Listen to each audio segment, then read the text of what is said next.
Hey, me again. So this one is going to be about medications, CT scans, PET scans, things like that. What I do want you to know is you need to be your best advocate. You need to do research. You need to check everything out that you're told. Don't believe anything you see on Facebook, except, I will say, Ronnie Allen is on Facebook and he does have a lot of good information. And so what I'm going to let you know is just what's happening to me right now. In October, or November, I should say, after I was diagnosed in October, in November, I started taking capecitabine and tesamezolide, which is like Timidor.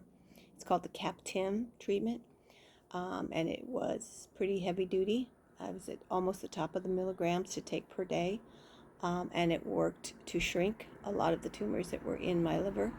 Didn't do a whole lot for the pancreatic one, but so far, that's the first thing we've tried. So for the first, say, 7 or 8 months, it worked really well.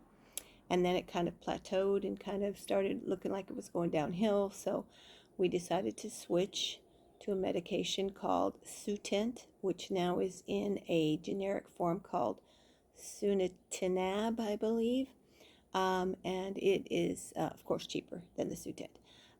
So one of the things that I also do is I take a lanreotide called a Somatuline depot shot once a month.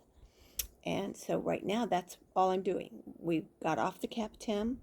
We're taking Sutent every day, and we take the lanreotide once a month. So I just started that. So we're going to see how that goes, and then go from there.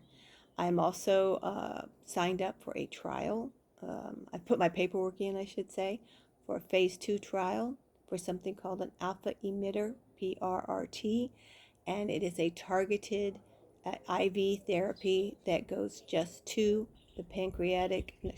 just to the cells that have the somatostatin receptors, which they're called. Instead of hitting your whole body, it's actually trying to target just the cancer cells. So I'm very excited that this trial will start soon, and I hope that I will be eligible.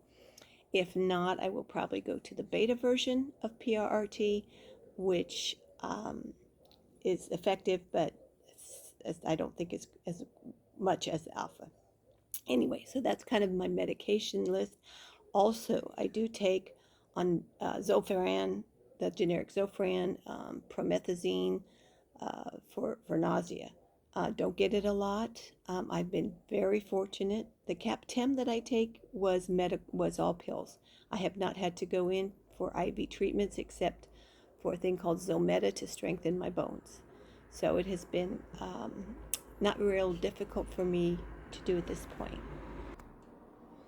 My side effects are generally after my treatments is when I get tingly tongue, I get a tingly mouth, my taste buds are about gone, and I also do get some of the nausea afterwards, which is kind of strange. But anyway, so that's where I'm at with medications. There are a lot of them out there. We are not doing surgery at this point. We're going to try a few of the other things first. Surgery is an option, but not something we wanted to start because of the amount of lesions on the liver.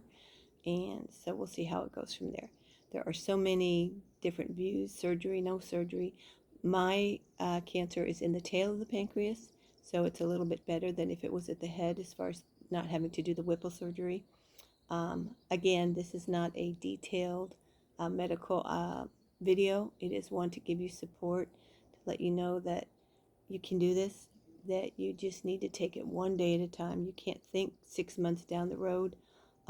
Though I believe I have years to go, there are lots and lots of success stories with the neuroendocrine cancer that people have lived 10, 12, 15, 17, lots of years. So don't think that this is the end. This is the beginning of a journey that you will defeat this illness.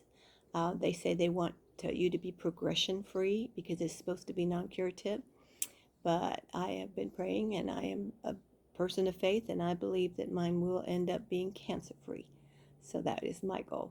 So until the next time, we will talk about insurance and your finances and grants. There are grants out there to help you with these tremendous copays.